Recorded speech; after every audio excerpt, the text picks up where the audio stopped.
What club was that at? That was admit that a lot of people don't even realize they. I've called her. She hasn't responded. I've called her more than a few times. But the Zulu Nation, I'm like, what the hell is this? I know nobody know what I'm talking about. You'll leave me on the island by myself. I don't know what the hell Bishop's talking about. That's what y'all do. Then after class, yeah, I knew what you were talking about. I just don't want to be caught out there. The hell is this? Get on my damn nerves. So read that again, 31.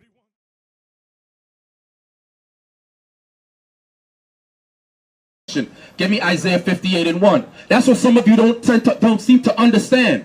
Christ has sent the messengers back here on the island of Solomon to warn you before great destruction come. I'm going to show you that. Give me Isaiah 58:1. The book of Isaiah, chapter 58, verse 1. Come on. Cry aloud. What? Cry aloud. You want to know why we speak so rough and why we speak so high and we're not speaking all soft and effeminate like some of your pastors in church? Because God commanded us to cry aloud. Because we're speaking to hard-headed people. Not just here on the island of Solomon. Papua New Guinea, our people are hard-headed. America, our people are hard-headed. Haiti, hard-headed. Jamaica, hard-headed. Wherever God scattered us, he said we are hard-headed and disobedient people. So he says to cry aloud. Cry aloud in what? Cry aloud. Spare not. We don't care about your feelings.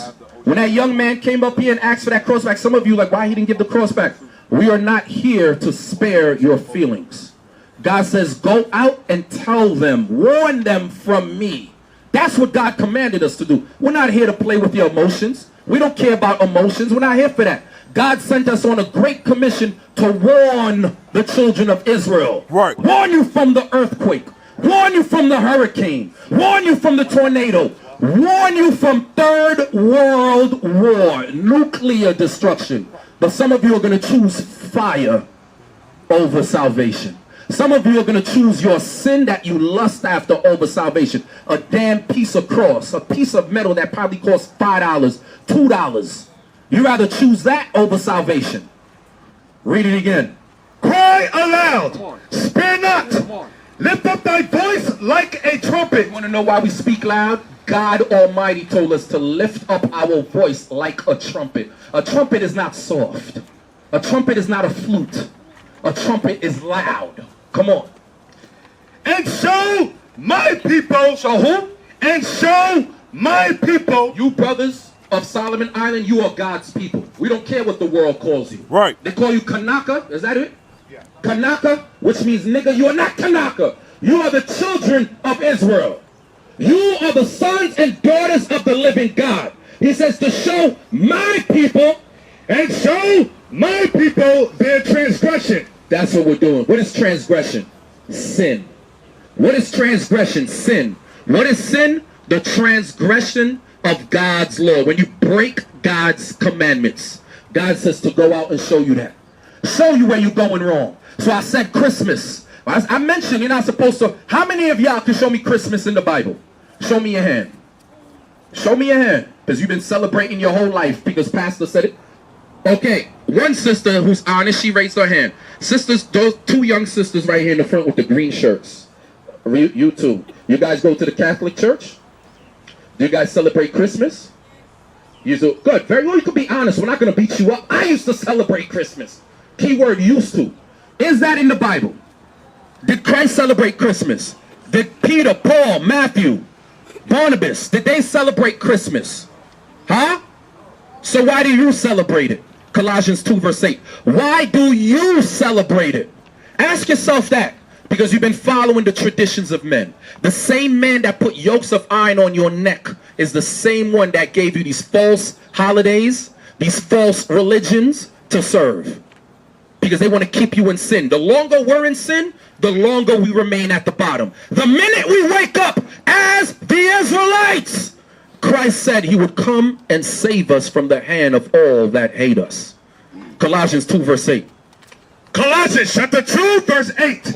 Beware lest any man spoil you through philosophy and vain deceit. God says beware, beware, be careful that any man spoil you through philosophy and vain deceit. Brothers and sisters of the Solomon Island, have we been spoiled with philosophy and vain deceit? Absolutely. All your religions is philosophy and vain deceit. Christmas is a vain deceit. Read. After the tradition of men. What man? After the tradition of men. What man taught us Christmas? Let me hear it. What man taught you Christmas? The white man. It wasn't the Chinese or the Japanese or the Arabs. It was the so-called white man. When he colonized you, he taught you Christmas. Read. After the tradition of men. After the rudiments of the world. After the world. The rudiments of the world. Give me... Is that it on that? Or is there more? Read. And not after Christ. And not after Christ. We ought to obey and walk after Christ. Now give me Jeremiah 10. Because is it recorded in the Bible? Yes. We're going to read about a particular day, a particular custom written in the Bible that God Almighty said not to follow. Jeremiah, the 10th chapter, verse 1. Jeremiah chapter 10, verse 1. Hear the word which the Lord speaketh unto you, O house of Israel. Oh, who? O house of Israel. The whole world. O house of Israel. Just the house of Israel God is dealing with. This Bible is for the Israelites, to the Israelites, by the Israelites. This is your constitution. This is the constitution of the greatest nation that ever walked this planet Earth. And you are still here today. I'm looking at the sons and daughters of Israel right before me. Right. Read. Verse 2. Thus saith the Lord, learn not the way of the heathen. Oh, to read it again, I didn't hear that. Learn not the way of the heathen. God says to learn not. N-O-T, meaning don't do. Learn not the way of the heathen. Who's the heathen?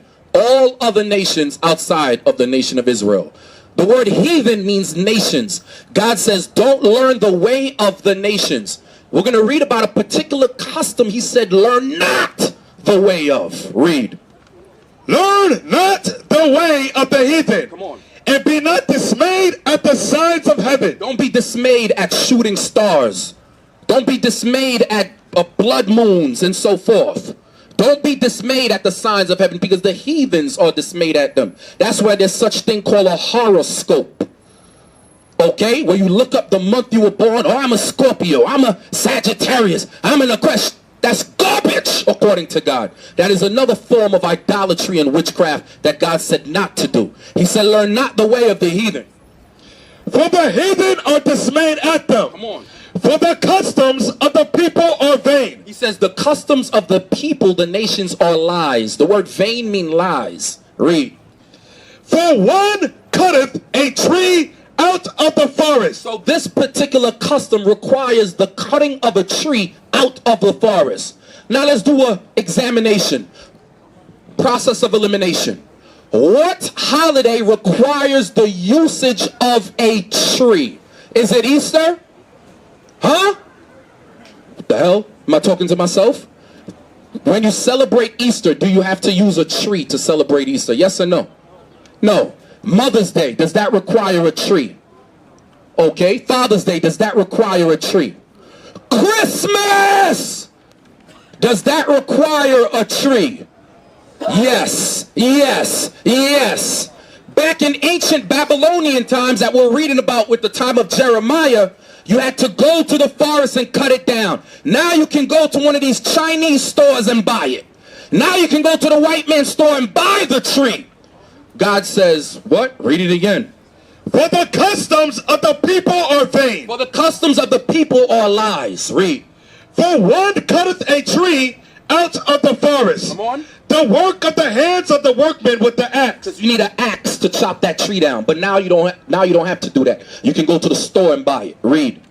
They deck it with... They what? They deck it with silver and with gold. Back during the time of Jeremiah in the Babylonian captivity, when we were slaves for breaking God's laws, we decked the tree with real silver and gold. Now you have what they call tree ornaments.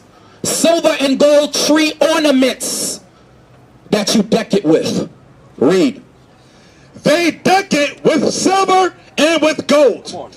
They fasten it with nails and with hammers, that it move not. Back then you had to fasten it with nails and hammers to the floor so it couldn't tip over. Now you have the tree stands in your stores that you put the tree in. After you deck it with silver and gold. Read. Come on. They are upright as the palm tree. They're upright like the palm tree. Come on. But speak not. They don't speak because the custom, the ancient Babylonian custom, brothers and sisters, I want y'all to pay attention. The ancient custom was that the spirit of Nimrod was in this tree. You read about Nimrod in Genesis chapter 10. The whole planet Earth started to worship this man. And they said his spirit was in there. They said if you did not celebrate and bring gifts to put under this tree, that the tree would haunt you. That's why Jeremiah said, the tree can't speak, the tree can't move. He says, don't celebrate, don't worship that tree. That's what we were doing back then. So this is what they did. The white man, when he colonized you, he took this particular holiday custom, he repackaged it and redelivered it back to the children of Israel. He gave it back to you. And you know what he called it? Christmas. Nowhere in the Bible did the Israelites celebrate Christmas. Right. Now, if you truly love God, how many of you are going to celebrate Christmas this December? Either one thing. You celebrate it, you hate him. You love God, you don't celebrate Christmas, and you get rid of that Christmas tree. And you tell your fathers, your mothers, your sisters, your brothers, your aunties, your uncle, your friends not to celebrate it either. That's what a true repentant Israelite man or woman would do. But if you hate God, you're going to go on, you're going to follow the Pope, you're going to follow the Catholic Church, Pentecostal, Baptist, and you're going to continue in your Christmas.